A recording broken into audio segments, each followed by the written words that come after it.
Tragedia a Caerano San Marco, 43enne vigilessa, mamma di 2 bimbi, si accascia a terra e muore appena uscita di casa per andare al lavoro a Montebelluna.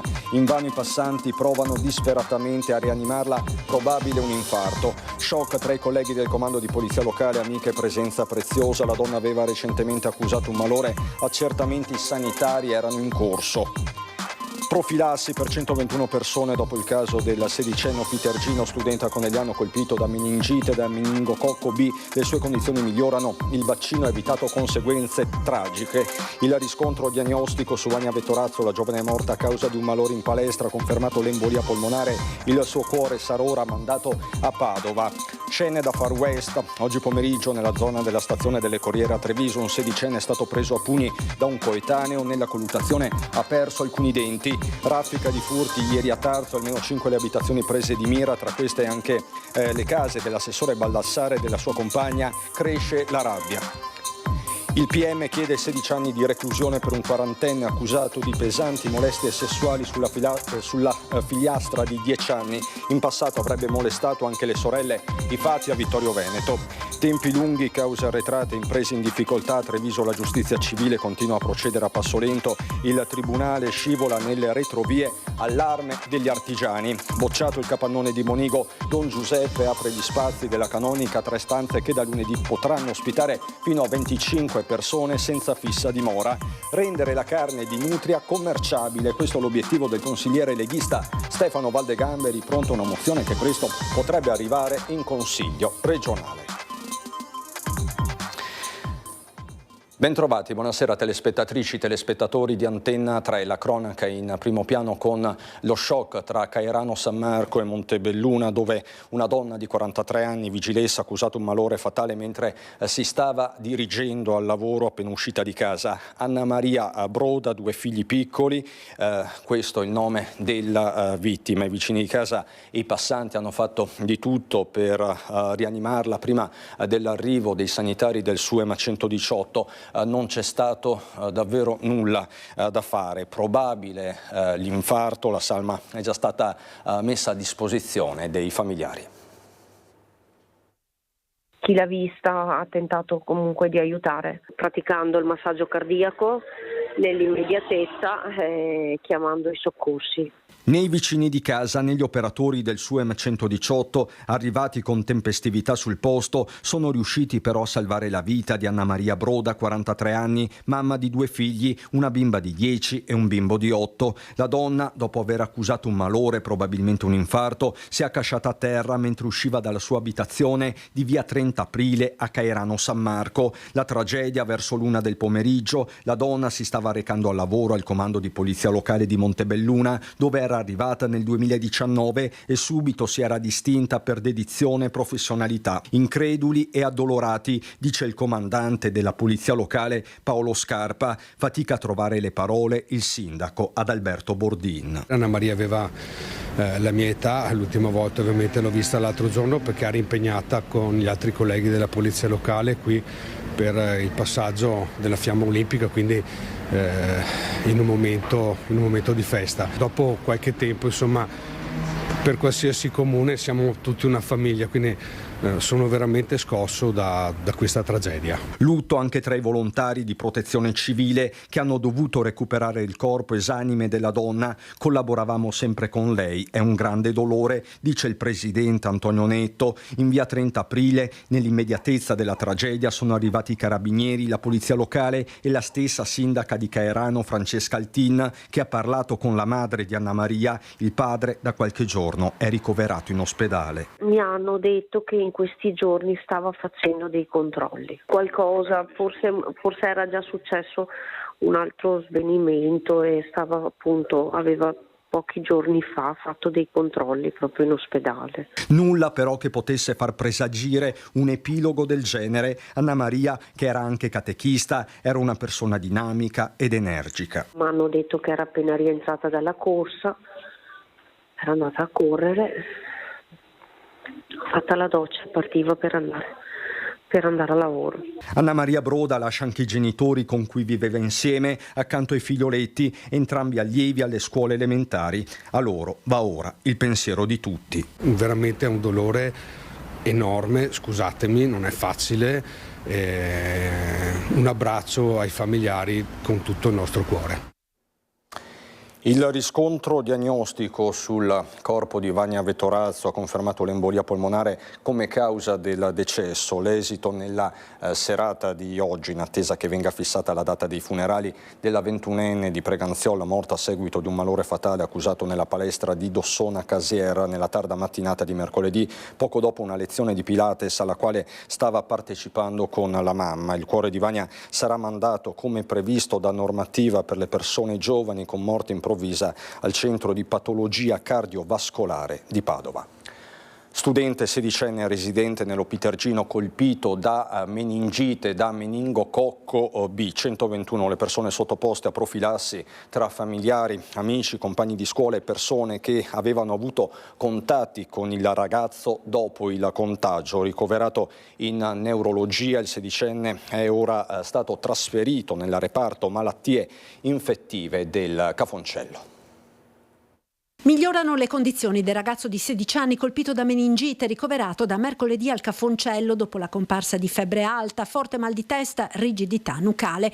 Residente nell'Opitergino, a scuola in un istituto superiore di Conegliano, il giovane presentava sintomi che hanno fatto immediatamente scattare gli accertamenti, dai quali è emersa la diagnosi di meningite di tipo B, il ceppo contagioso. Di qui l'immediata indagine epidemiologica e la profilassi per 121 persone. Noi la prima cosa che i nostri uffici, e ringrazio anche tutto il servizio di igiene pubblica per il lavoro che hanno fatto, sono state ovviamente testate, fatto la profilassi per 121 persone che ovviamente non hanno certamente il rischio, ma sono state a contatto con la persona che ovviamente aveva il meningococco. Quindi per garantire tutte le famiglie e i contatti di scuola eccetera è stata fatta una profilassi così generalizzata. Nello specifico sono state sottoposte a profilassi antibiotica 20 persone tra familiari e amici, 43 tra compagni di classe ed insegnanti, 23 soccorritori ed operatori sanitari, 28 altri contatti extrascolastici del sedicenne. Attualmente lo studente presenta una sintomatologia contenuta con un decorso clinico favorevole. Il giovane era stato regolarmente vaccinato contro il meningococco B, avendo completato il ciclo vaccinale con 2 dosi nel corso del 2024. E proprio la vaccinazione potrebbe aver contribuito ad una forma clinica meno severa della malattia, che altrimenti può avere conseguenze anche fatali. Il ragazzo era vaccinato, però come tutti sappiamo i vaccini hanno una componente del 5-10% dove che in una situazione magari di calo dell'immunità o di deficit dovuto a altri stress, lo stesso, nonostante il vaccino, ovviamente il meningococco può attaccare la persona, quindi può infettare la persona. Però assolutamente la differenza qual è? Di chi non è vaccinato rischia anche la morte. Chi è vaccinato, ecco, come il caso del nostro ragazzo, del nostro giovane, prende la patologia, ma poi ovviamente come ne sta uscendo sta meglio e non ha ovviamente altre sequele importanti. La situazione è costantemente monitorata. L'ULSS 2 rassicura la popolazione in quanto sono state adottate tutte le misure di prevenzione previste per la tutela della salute pubblica. Nel primo pomeriggio di oggi un equipaggio della Polizia di Stato è intervenuto all'autostazione MOM per la segnalazione di una lite tra 2 giovani. Siamo nel quadrante caldo di via Roma Treviso. Sul posto è stato identificato un giovane di 16 anni che nel corso del litigio avrebbe ricevuto 2 pugni in faccia da un coetaneo, causandogli la caduta di alcuni denti e costringendolo a ricorrere alle cure del pronto soccorso. L'episodio sarebbe riconducibile a vecchi dissidi tra i 2 giovani che si conoscevano quindi da tempo. Il secondo ragazzo coinvolto nella lite, agevolmente identificabile sulla base delle indicazioni fornite dal sedicenne ferito, si era già allontanato dal posto prima dell'arrivo della Polizia di Stato. La madre della vittima si è riservata di sporgere denuncia a querela nella giornata di domani. Raffica di furti ieri a Tarso, almeno 5 le abitazioni prese di mira, tra queste anche la casa dell'assessore Baldassar e della sua compagna. In paese intanto crescono rabbia e esasperazione. Ci racconta tutto Marta Marangon con le immagini di Nicoletta Rizzetto. L'emozione però dall'adrenalina ero veramente incazzato, cioè io se li cioè, non so se si può dire in televisione, ma schieto netto, mi sei ciappe che spaghi io, queste persone qua. C'è ancora l'agitazione e la rabbia nelle parole di Simone Baldassarra, assessore alla protezione civile del comune di Tarso, che ieri sera si è trovato faccia a faccia con 2 ladri armati di spranghe dentro il giardino di casa. Al primo impatto pensavo fossero mio fratello e la sua fidanzata, che vengono sempre a prendere il cane per fare 2 passi. Infatti non avevo, cioè mi sono avvicinato quando ho visto che erano con il passamontagna, avevano dei piedi di porco in mano, delle spranghe, e io gli ho corso dietro fino al cancello. Dopo loro sono stati più agili di me a saltare e a correre giù per la strada provinciale, poi sono spariti dietro al cimitero. Subito Baldassarra ha chiamato i carabinieri e poi il papà che abita nella stessa casa. Mi ha telefonato papà i ladri. Io sono venuto su, ma ormai erano andati via, insomma. Una fortuna che ha trovato lui a casa, perché non so, so che poi sono intervenuti i carabinieri, subito dopo 5 minuti erano qua, hanno trovato una sparanga all'interno, nel cortile del mio fratello. E questo non è stato l'unico episodio. A Tarso, qualche ora prima, a trovarsi faccia a faccia con il ladro è stata la compagna dell'assessore che abita poco distante. E dentro a casa alle 10:30 del mattino, dentro a casa. E ancora, ieri sera ladri in azione in via Filippi, in via Diaz, con un rincorrersi di segnalazioni nella chat del controllo di vicinato, almeno 5 i casi segnalati. Stazionano anche sul posto, anche nonostante ci fossero state ieri sera 3 o 4 pattuglie che giravano, se stazionano sul posto, perché continuavano indisturbati. La signora Antonella Cecchinelle, che abita a poche centinaia di metri da casa dell'assessore, ha scoperto il furto rientrando a casa alle 8 di sera. E al mio rientro mi sono accorta che la porta era socchiusa e avevano sforzato, sono entrati e hanno portato via quel poco di oro che mi era rimasto, perché erano già passati negli anni precedenti. Amarezza, rabbia? Amarezza perché è la terza volta, diciamo, no? Fa un po' rabbia, ma non dico che ormai siamo abituati, ma si sente tutti i giorni, ormai è una cosa anche un po' anche intollerabile.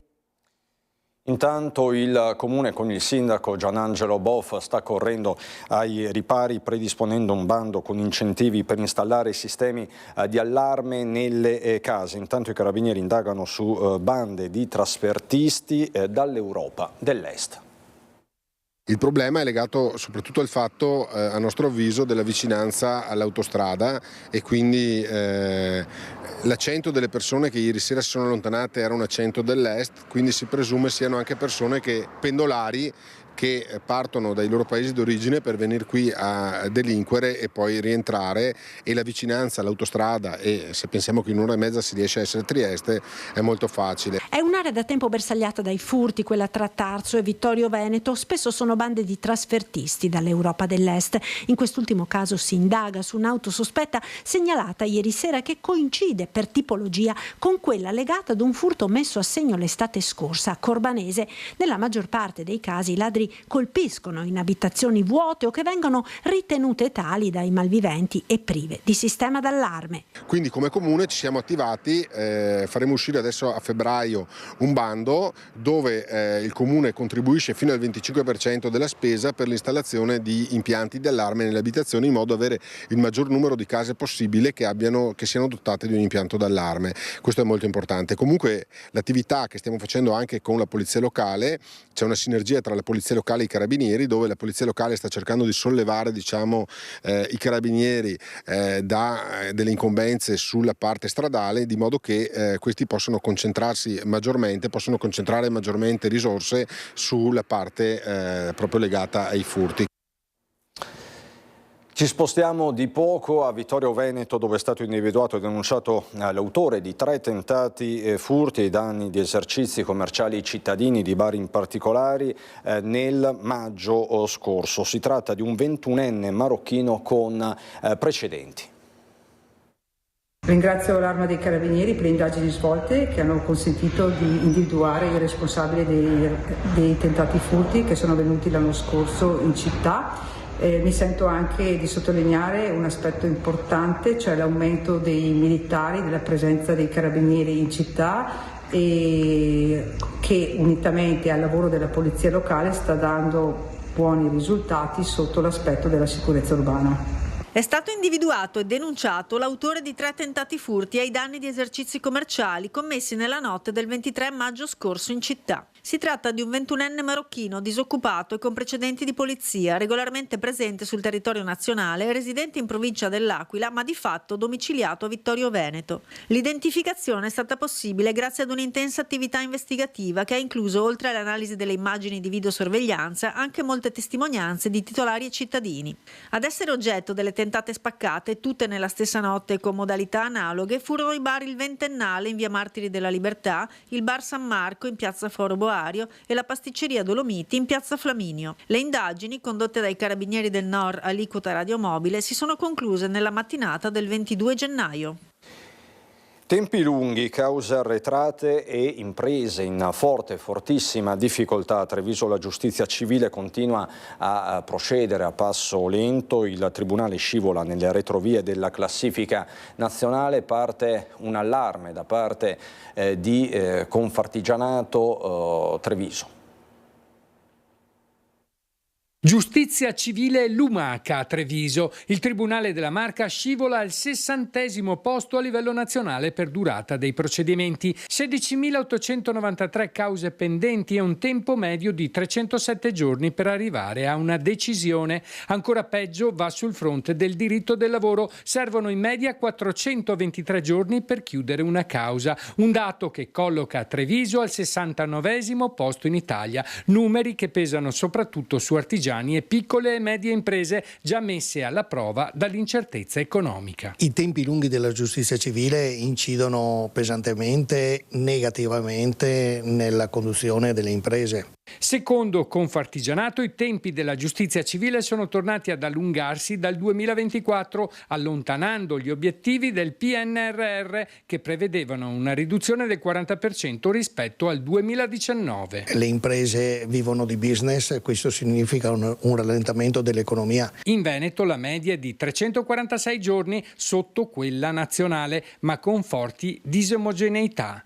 E le proiezioni non rassicurano. Entro il 2028 i tempi potrebbero salire fino a 370 giorni. Una giustizia lenta che rischia di diventare un freno strutturale allo sviluppo del territorio. Una giustizia lenta è una non giustizia, quindi di fatto incentiva il furbetto a servirsi di questo strumento.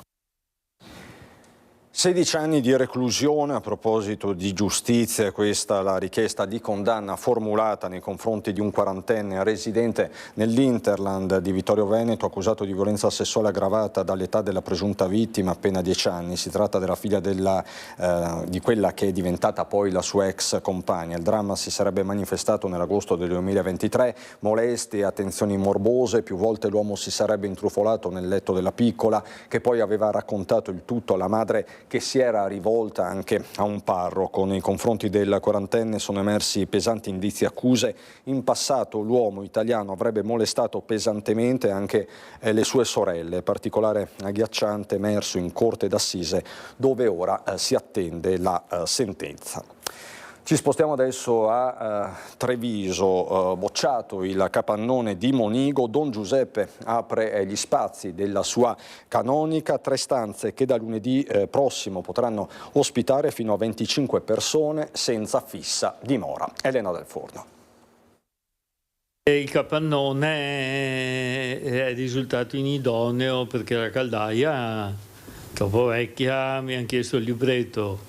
Che ne so, la caldaia avrà 30 anni e questo è risultato uno scoglio insormontabile. Una caldaia vecchia di 30 anni che non dava garanzie di sicurezza. Questa è la motivazione alla base della bocciatura da parte dei vigili del fuoco del capannone di Monigo, che avrebbe dovuto ospitare i migranti senza fissa dimora. Ma Don Giuseppe non si è arreso e ha aperto le porte delle sue 3 stanze al piano di sopra della canonica, aule che fino a marzo non saranno utilizzate e per le quali è stato dato il via libera per 25 persone. Inizierà lunedì notte, lunedì sera, quindi ci saranno 3 turni di volontari. In un primo turno ci sarà l'accoglienza, verranno presi i nominativi eccetera per la questura, cerchiamo di fare le cose in regola ovviamente.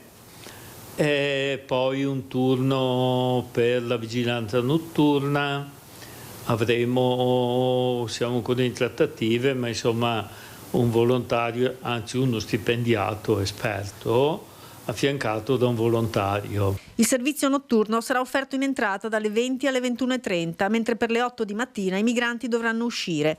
Materiali come brandine, materassi e lenzuola stanno arrivando da parte di altre associazioni e privati, specie dalla generosità dei parrocchiani. Intanto Auser Treviso, Auser Cittadini del Mondo, Momi Monigo Migranti, Gente per Gente, Aiker Veneto, Caminantes, Ami Bitri Veneto e Passamani si stanno muovendo senza sosta e fanno un appello. Abbiamo avuto anche degli aiuti da un banco alimentare, però tante cose dobbiamo andare a comprarle. Diciamo che c'è sempre bisogno di un qualcosa che arrivi magari con un bonifico, perché le spese sono tante, e poi avremo anche bisogno magari di qualcuno, se ci può dare una mano per aiutarci come volontario in aiuto alle notti. Una stanzetta sarà riservata solo per le 2-3 persone che faranno assistenza diurna e notturna, mentre chi entrerà sarà selezionato dalle associazioni. Non abbiamo stabilito chi entrerà, chi si presenterà, vediamo se ha i requisiti per entrare, perché logicamente come su tutti i dormitori non possono entrare persone che sono sotto alcol o sotto effetti di stupefacenti o altre problematiche. E se quest'anno una soluzione si è trovata, per il prossimo si spera di raccogliere abbastanza per sistemare la caldaia e ospitare ancora più persone. Tra l'altro sul fronte meteo la situazione è destinata a peggiorare con pioggia e neve, ma ci racconta tutto come ogni venerdì il nostro generale Giancarlo Iannicelli. Situazione in netto cambiamento, avremo dei sistemi perturbati che nelle prossime ore ci interesseranno direttamente, sistemi perturbati diretti a noi da una depressione anche abbastanza evidente, vedete dalla carta del tempo, che si è insinuata da due alte pressioni, una sul continente, sulla Siberia, e l'altra ad ovest sull'Atlantico, quindi scorreranno su di noi e porteranno delle precipitazioni già da questa sera un po' su tutto il Trevigiano, quindi tarda serata inizia a piovere e le piogge saranno più diffuse nella giornata di domani, quando ci accompagneranno, anche se potranno essere a tratti anche intermittenti tutta la giornata. Naturalmente piogge in pianura e già a basse quote, quindi si parla di 500-600 metri, saranno delle nevicate anche abbondanti, e questo è una cosa che si aspetta già da diverso tempo, visti anche gli eventi sportivi dei prossimi giorni. Per domenica mattina ancora qualche precipitazione residua, poi tende a migliorare anche abbastanza velocemente il tempo con dei piccoli rasserenamenti. È un tempo discreto, ci accompagnerà i primi giorni della prossima settimana, poi un peggioramento è previsto, ma ci torneremo naturalmente a fine della prossima settimana. I venti sono deboli, di direzione variabile, con qualche locale rinforzo. Le temperature sono più alte della media, quindi ci avviciniamo ai giorni della merla, che tradizione vuole molto freddi. Quest'anno sembra che non sia così, infatti le minime sono previste intorno ai 4-5 gradi positivi, le massime anche vicino ai 10 gradi. L'Alto Adriatico tende dal poco mosso al mosso. È tutto. La proposta è quantomeno divisiva, rendere la carne di nutria commerciabile. Questo è l'obiettivo del consigliere leghista Stefano Valdegamberi, pronto a una mozione che presto potrebbe arrivare a Palazzo Ferrofini, sede del Consiglio regionale.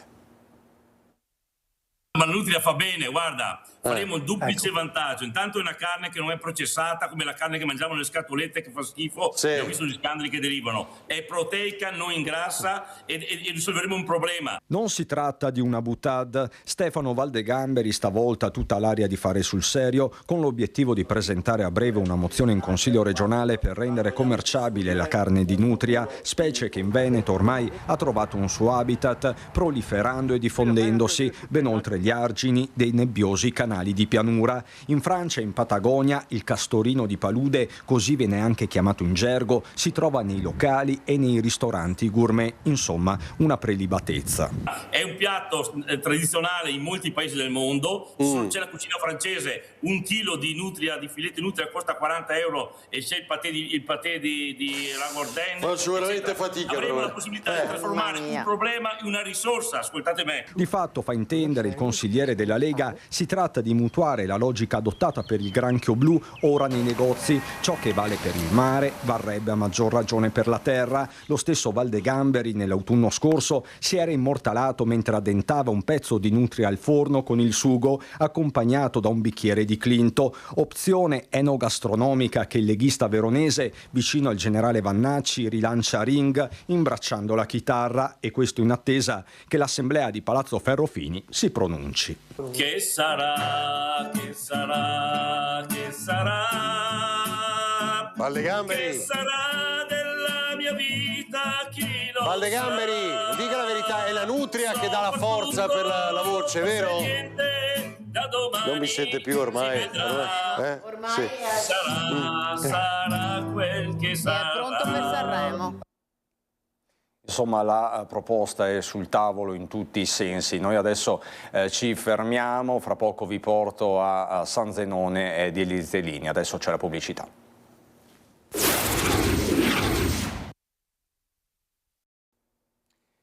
Di nuovo in diretta per andare a San Zenone degli Ezzelini, dove è in corso una vera e propria rivoluzione dal punto di vista viario. Partito il nuovo cantiere che ridisegnerà il centro di San Zenone degli Ezzelini dopo le lunghe battaglie legali vinte contro la regione nella partita delle opere compensative all'SPV. La mia felicità è davvero tanta. Quando ho visto partire poi questo cantiere, davvero sono stato orgoglioso di quello che come amministrazione siamo riusciti a portare avanti. Un cantiere che farà rivivere, che darà un nuovo volto al nostro paese, che darà sicurezza e vivibilità. Una grande soddisfazione vedere questo cantiere in opera, una grande soddisfazione che deriva anche dal fatto appunto di quella causa risarcitoria che abbiamo vinto, di cui abbiamo già ricevuto tra l'altro le risorse dalla regione, che prudenzialmente abbiamo vincolato in attesa che tutto si risolva. Sono comunque fiducioso perché con questa nuova amministrazione e con il nuovo presidente spero davvero che tra il Comune di San Zenone e la Regione Veneto possa esserci un nuovo dialogo fatto di collaborazione tra enti. Nello specifico questa rotatoria in realtà si andrà ad unire a quella costruita di recente. Esattamente, ci sarà un'unica rotatoria che quindi darà maggiore sicurezza, non ci sarà più quell'incrocio dove purtroppo succedevano tanti incidenti. E ci teneva a precisare proprio il fatto che con la realizzazione di quest'opera si andrà davvero a dare molto più respiro a tutte le attività che si affacciano sulla strada. Assolutamente sì, sarà veramente a beneficio delle attività che si affacciano qui sulla strada, perché andremo a spostare proprio l'asse stradale più su, creando una zona parcheggio, una aiuola e una zona pedonale vivibile. Finalmente non ci sarà proprio sicurezza all'uscita dei negozi e quindi ci sarà vivibilità per la nostra San Zenone e per il nostro centro. L'opera sarà conclusa al grezzo entro l'estate e completata entro l'arco dell'anno. Da oggi sono in vendita i biglietti per il servizio di autobus diretto a Cortina d'Ampezzo in vista delle Olimpiadi. Vediamo tutti i dettagli. È iniziato il conto alla rovescia per le Olimpiadi di Milano Cortina, che scatteranno ufficialmente il 6 febbraio prossimo, ed in vista della grande kermesse mondiale anche la MOM di Treviso offrirà il proprio contributo con uomini e mezzi di ultima generazione. Dolomiti Bus ci ha chiesto un aiuto sugli autisti e mezzi, noi daremo 15 autobus, ovviamente di ultima generazione. Abbiamo 20 autisti che vanno ovviamente a fare in servizio dal giorno 6 al giorno 22 e abbiamo 4 steward, quindi contribuiamo anche noi alle prossime Olimpiadi, che saranno ovviamente a Cortina. Si tratta di bus dove saranno installati panic button per chiamare in caso di necessità le forze dell'ordine in tempi brevissimi e dove i controllori potrebbero già sperimentare le bodycam arrivate in questi giorni alla MOM e pronte per essere usate anche nei bus cittadini. Con le bodycam stiamo già ormai a punto, dovremmo introdurle soprattutto nei verificatori, li abbiamo già in casa, quindi sarà un problema solo di qualche giorno. Per quanto riguarda il discorso della sicurezza, aver comprato nel 2025 130 autobus e 86 sono prossimi nel 2026 vuol dire che tutti questi autobus sono dotati di tutti i sistemi di sicurezza Ovviamente il principale il panic button che permette di attivare in tempo reale tutte le telecamere, quindi in contatto diretto con le forze dell'ordine, quindi tutti i dispositivi che poi possono essere di garanzia per la guida dell'autista. Quindi stiamo facendo degli investimenti importanti anche in questo campo. Andiamo adesso a Belluno.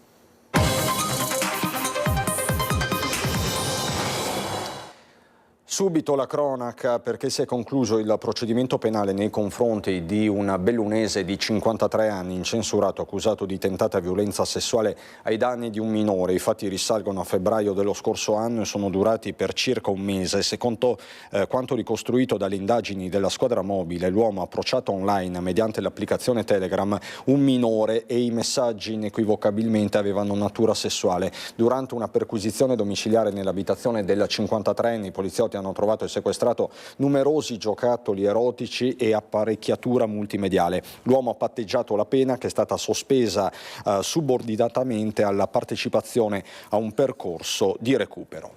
Attimi di apprensione nella serata di ieri intorno alle 21 in località Pragrande, siamo ad Agordo. 2 ambulanze del pronto soccorso sono intervenute per soccorrere una donna di 51 anni e la figlia di 18 colte da malore. Entrambe sono state assistite sul posto e trasportate all'ospedale di Agordo. Le condizioni della madre titolare del bed and breakfast Eden sono apparse più gravi, con ricovero in codice 3, mentre la giovane è stata classificata in codice di media gravità. Sul posto anche i carabinieri e vigili del fuoco, che hanno effettuato controlli strumentali nella struttura. Non si esclude un'intossicazione da monossido di carbonio e per questo sono in corso degli accertamenti. Enti e istituzioni a confronto oggi a Villa Pat di Sedico per il prologo degli Stati Generali della provincia che saranno convocati in primavera. Ci racconta tutto Tiziana Bolognani con le immagini di Stefano Bozzi. Qui deve iniziare un percorso che deve mettere insieme tutti, le istituzioni, i portatori di interesse, le categorie, il mondo delle parti sociali, perché dobbiamo costruire il futuro, non possiamo sempre pensare che siano gli altri, dobbiamo essere noi i protagonisti. L'occasione è ghiotta, da un lato il motore olimpico, dall'altro il riordino territoriale. Già, ma come si costruisce la provincia di Belluno del prossimo futuro? A Villa Pat di Sedico enti e istituzioni hanno iniziato il confronto nel prologo degli Stati Generali della provincia, che saranno convocati a primavera. Noi costituiremo fondamentalmente 3 tavoli che saranno orientati verso la parte produttiva, quindi industriale, quella legata ai servizi e quella del riordino istituzionale. Questi 3 tavoli lavoreranno tra il mese di febbraio e il mese di aprile-maggio con tutta una serie di componenti che andremo ad individuare in modo da presentare quella che è la proposta di futuro del nostro territorio voluta da noi. Mattinata intensa, platea popolata con i sindaci in prima fila, assieme ai rappresentanti delle categorie economiche e degli enti intermedi. L'analisi sulla situazione demografica e socio-economica del bellunese a cura della CGA di Mestre ha evidenziato le criticità del territorio, crescita dell'età media con la prospettiva ineludibile per i prossimi anni di mancanza di forza lavoro, con il rischio di andare in crisi non solo in termini di servizi essenziali ma anche con il lavoro. All'avvocato amministrativista Enrico Gaz il compito di fare il punto sullo stato di attuazione delle riforme. L'autogoverno della comunità provinciale bellunese è un punto di guado tra una situazione superata, che è quella dell'essere candidata all'ordinamento a provincia pura e semplice, a una meta non ancora raggiunta, che è quella della specificità amministrativa, che va guadagnata attraverso riconoscimenti di forme adeguate di autonomia, sia per effetto della legislazione statale sia per effetto della legislazione regionale. Diversa la questione legata al ritorno all'elettività diretta dell'ente provincia, tema di strettissima attualità dopo il via libera del Senato al nuovo statuto regionale del Friuli Venezia Giulia. La provincia di Belluno non deve temere di aver necessità di nuovi riconoscimenti, perché già lo statuto e già la legge dello Stato in quanto provincia alpina di confine riconoscono quanto le spetta. Nuovo statuto del Friuli Venezia Giulia che appunto propone il ritorno alle province elettive. Su questo tema specifico interviene Franco Roccon. Ma io credo gridi vendetta un'operazione del genere, pur rispettabile, pur contenti perché il Friuli l'abbia potuta fare, ma ricordo che nel 2017 abbiamo votato un referendum per l'autonomia che conteneva anche questa opportunità di gestirsi il proprio territorio secondo le necessità. E se non votare il presidente in una provincia è una necessità. Liga Veneta Repubblica con il suo vicepresidente Franco Roccon prende posizione sul recente via libera del Senato allo Statuto del Friuli Venezia Giulia, che ripristina l'elettività diretta delle province. Lo Stato non deve avere figli e figliastri, afferma Roccon, che ha un diavolo per capello e che punta il dito contro la legge del Rio, rea, a suo dire, di avere contribuito ad allontanare gli elettori dalle urne. Come rimediare? Solo il Parlamento può rimediare un'operazione del genere con una legge ordinaria, tra l'altro neanche di modifica statutaria, no? Quindi perché si dorme su queste cose qui? Perché i senatori, i parlamentari non operano coscientemente secondo le necessità della propria gente? L'auspicio è che attorno al tema si crei un movimento di opinione che porti al cambiamento prima della scadenza naturale della legislatura. Ma come sperare di riavvicinare i cittadini al voto? La legge della montagna può essere un valido veicolo di trasporto dell'interesse territoriale da parte della gente. Ricordo che stiamo invecchiando sempre di più e quindi sempre di più i giovani non si interessano, la fascia interessata è quella dai 45 ai 70 anni.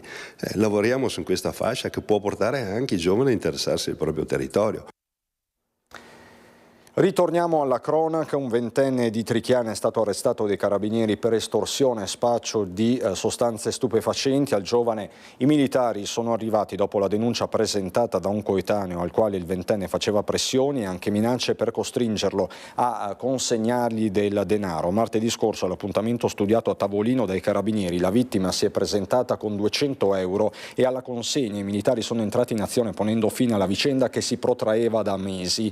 In manette è finito un ventenne residente a Trichiana di Borgo Valbelluna, già noto alle forze dell'ordine, che una volta scoperto ha cercato la fuga costringendo i militari a bloccarlo. Nell'abitazione del ragazzo i carabinieri hanno rinvenuto e sequestrato 110 grammi di cocaina, in parte già suddivisa in dosi, un bilancino elettronico di precisione e materiale per il confezionamento. L'autorità giudiziaria ha disposto la custodia del ventenne, che ora si trova rinchiuso nel carcere di Baldenic. La Polizia di Stato di Belluno ha denunciato a sua volta un bellunese di 32 anni per violazione della normativa sugli stupefacenti. Durante un'attività antispaccio condotta dalla squadra mobile nell'abitazione dell'uomo sono state trovate diverse sostanze, marijuana, hashish, cocaina, LSD, MDMA, ecstasy e funghi allucinogeni. Sequestrati anche materiali per il confezionamento e 2 bilancini di precisione. Il 32enne è stato denunciato all'autorità giudiziaria per detenzione e spaccio di droga.